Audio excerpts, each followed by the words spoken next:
Yo, ladies and gentlemen.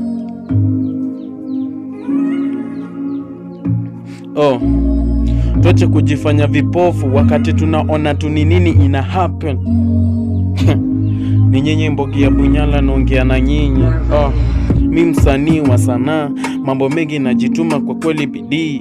Nimeeka hii mziki iniomoshe bana, ila kuna watu wanajifanya hawaoni. Kwanza kuna kiongozi fulani na mkumbuka tufiti. Kuna ile day ukiomba tu msaada, ulituahidi si vijana, ukifika huko mbele utatukumbuka sana.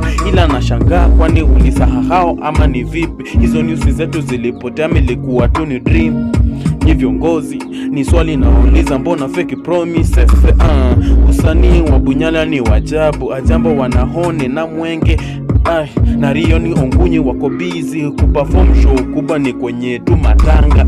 Na hizi bando gondogo, pesa nalipwa pia ni pesa ingine ya ajabu.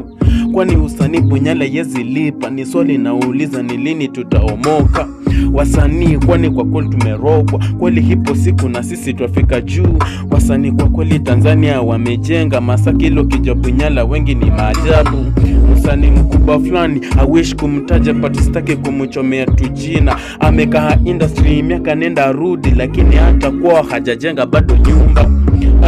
Mbona Bunyala ni hivyo? Seti kwamba nimekuja kuzua vurugu, nimecome in peace, but tunajua mimeka nikiamua kupiga kelele kuna jambo.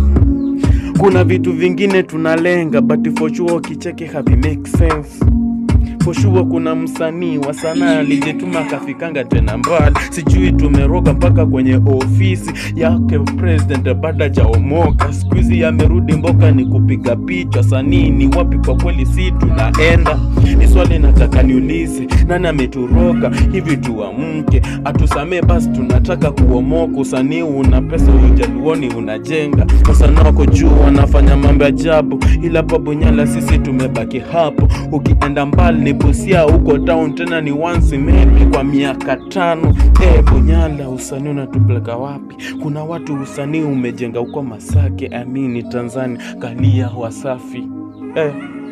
Wasana Bunyala jo.